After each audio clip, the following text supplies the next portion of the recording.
good morning. Good morning.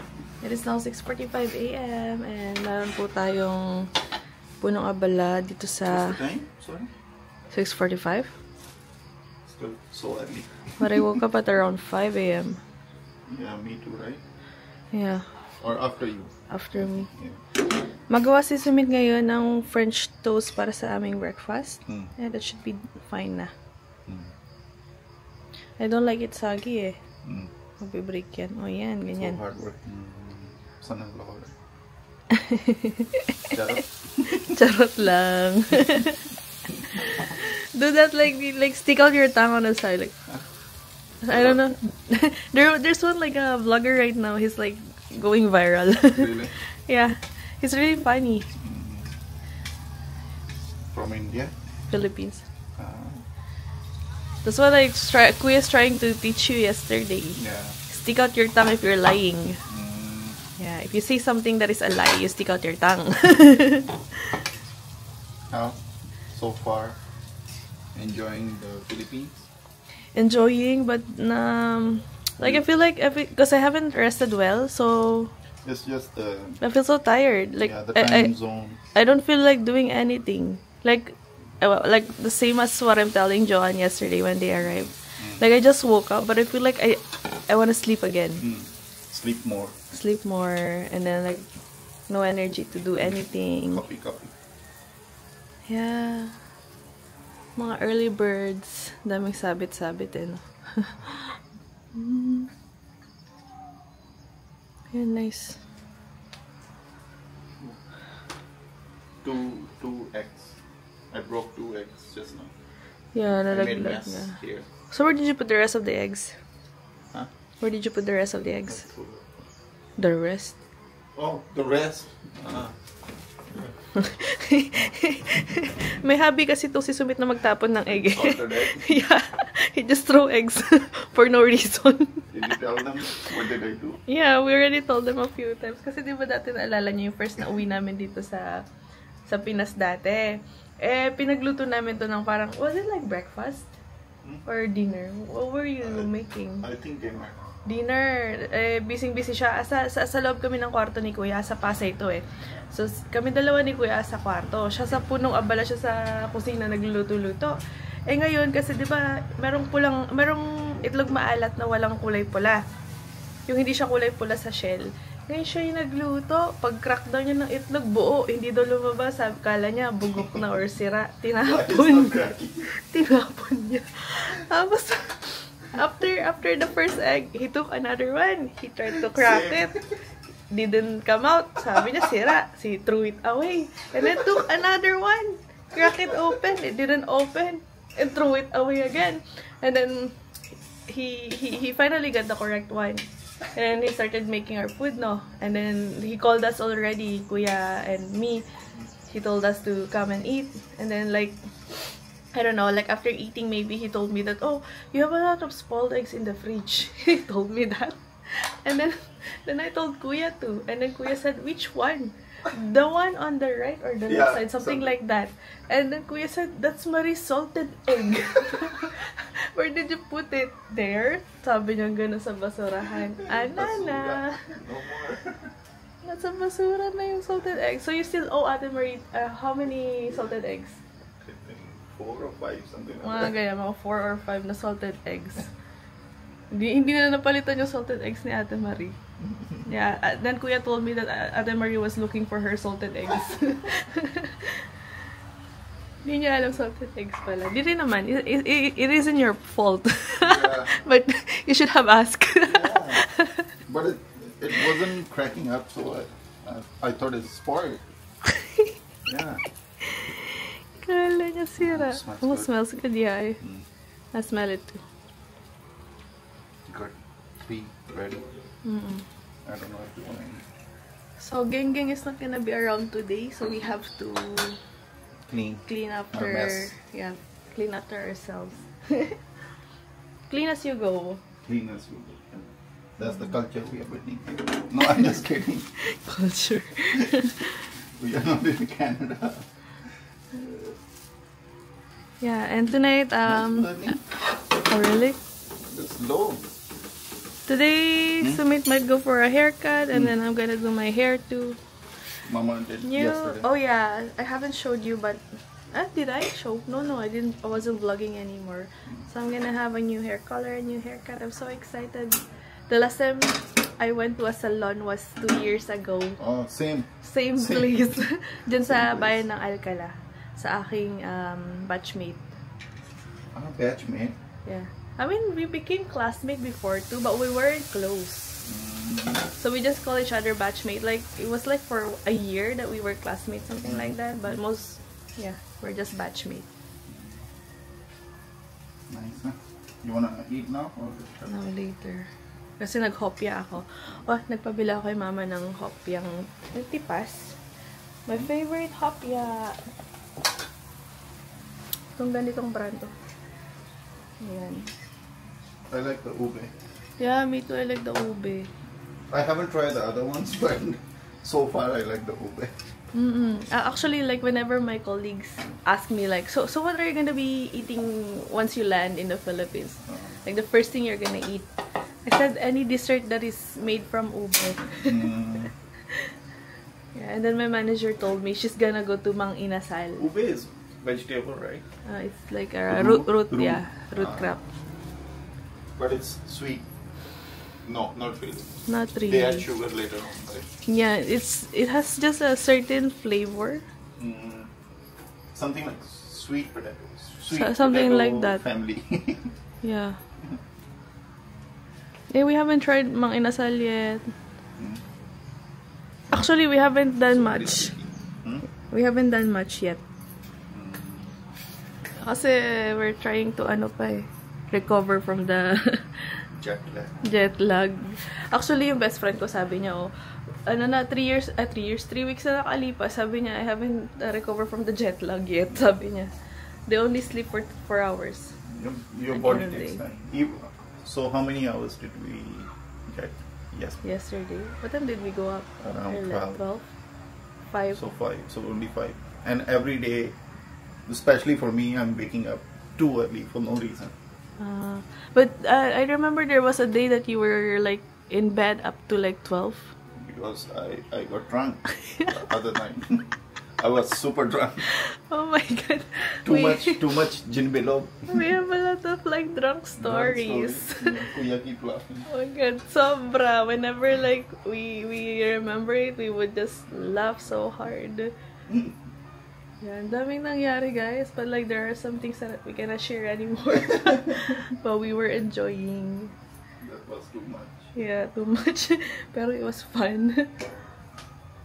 Yeah, okay, so it's just gonna be like cooking here, and I'm gonna be editing over there. And then later we go for haircut, and then your hair treatment. And haircut. Huh? I wanna go get a haircut. Haircut also. Yes. And then how about the cleaning? We clean when we come back. Yeah. Are you gonna be like sitting there too and waiting for me? I'm gonna take 3 hours maybe. Like Mama. Yeah, Mama took 4 hours. And her hair is so short. Yeah. Tara na sa bayan, guys. Papagupit na mi. And si Sumit din, papagupit. Ready? Yeah, I'm ready to have a new haircut. Kasi this past 2 years, guys, ako lang gumagawa na sarili kong hair. Tapos, o kaya si Sumit, he helps me cut my hair. Sometimes. Mga vegetarian talaga. Mahal eh. Tapos, itatali mo lang sa trabaho. Cause like at work, I also tie it up. So like, why spend a lot of money if you're just gonna tie it at work? So I just asked Sumit to cut my hair, or I cut my own hair. And guys, as I also dyed my own hair. Like actually people are saying in my vlogs that, oh, you look good with your new hair. with your new hairstyle. Because like I curl it, right? And then like there's a little color. Thanks to me. Ayun. So I thought this is the before. Yan lang siya. Planning to get a butterfly haircut. Butterfly? Yeah, and then maybe may mga yung curtain bangs ba yun? Konting pa curtain bangs. Tapos a new hair color. I'm not sure if I'm gonna get the Brazilian today, the treatment. I'm asking Mama if Brazilian is gonna take long. I don't wanna sit there for 3 hours. But for Mama, it took longer. Yeah. Even longer than 3 hours. Tapos, And her ganyan lang yung hair she was niya. so short, you know.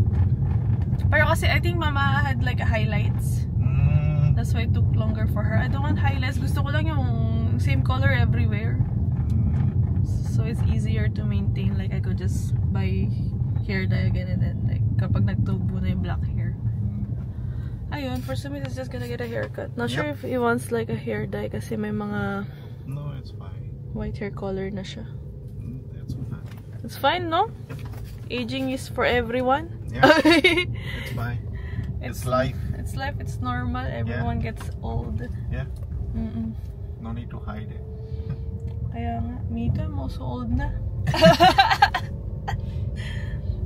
Tapos si kuya ko baka daw sumunod siya. Age is just a number, right?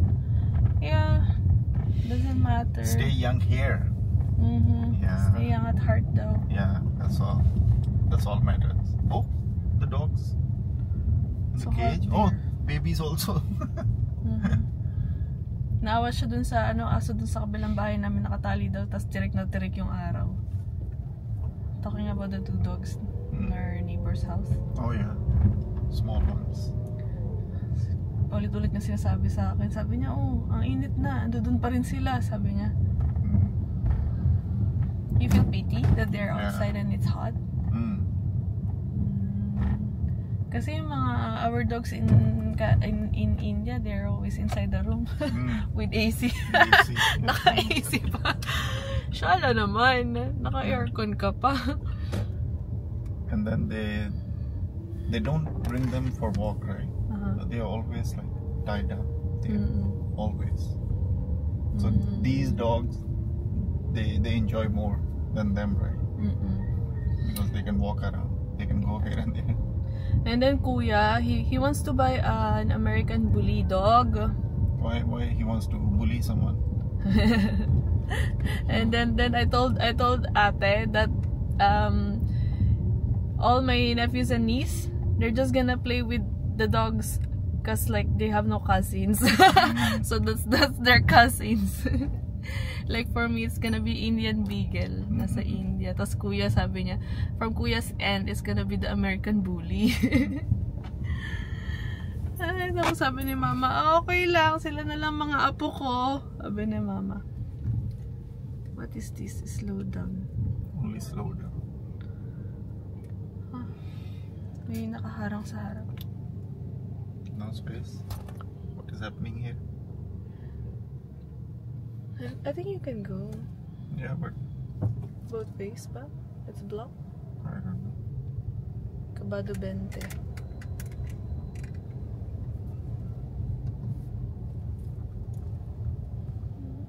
Can we fit in? Ang tight ng space. Very tight.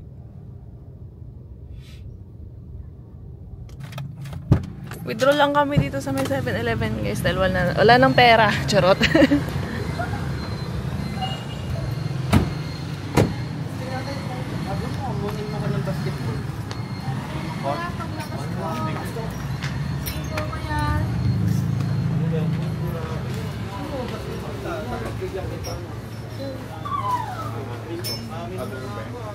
Yeah, choosing the hair color. Why? You don't know how to operate? Okay na? Learning. Ayos na? Yeah. Okay na? Sige. How about this? You like that? Cocoa brown? Light blonde? Blonde. Oh, this one is nice. That's Joanne. Yeah. This one.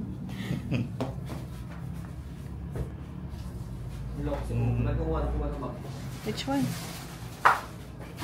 This? You wanna do the color? Yeah, I want the hair color. You don't like hair color? The one you have right now. See? Same? Yeah, it's Ha? the same. Oo, ang ganda. Pagay niya. Yung request niya, mas silver ash pa din. Gusto niya mas lighter pa? Mas ash pa. Sabi ko nga, nanggaling kasi siya sa darker color. Oo. Kung ano na lang kakayanin ng hair mo, yun na. Di ko alam kung paano ba i-color ko sa hair ko. You have too much tint. Here. This one. Sige ka na ba? One color lang pa. One color lang. Ayoko ng kasi Pati nang di ba go online?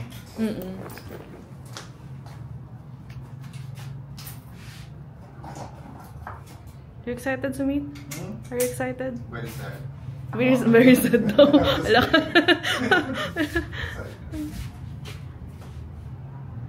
Dami niya ng white hair, ano? I mean, already brown. Brown. You want hair color? Tapos highlight siya na yung white. White. I don't like white. Ayaw daw niya. Natural white na lang. I'm just kidding.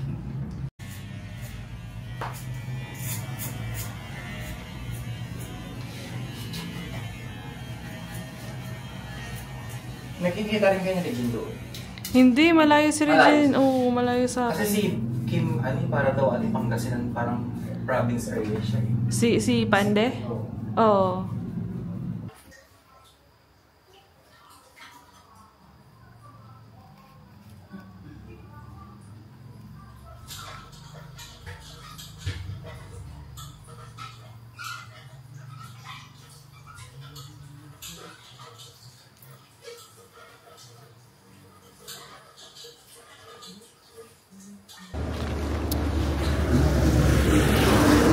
Tara, kuya. Tara. Yeah. Peria. Carinderia?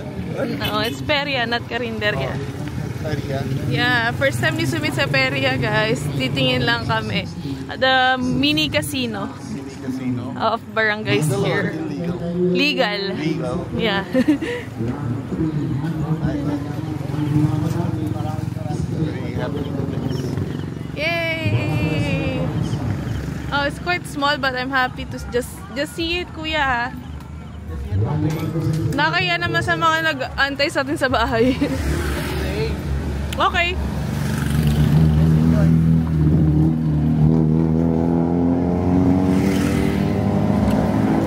Tapos, pag-uwi natin, let's play again. After the beach. Ah, sige. You gonna win? Hi, Dami. Pulutan. Yes. Pulutan. Kaya dyan si Sumit po, pulutan daw kami.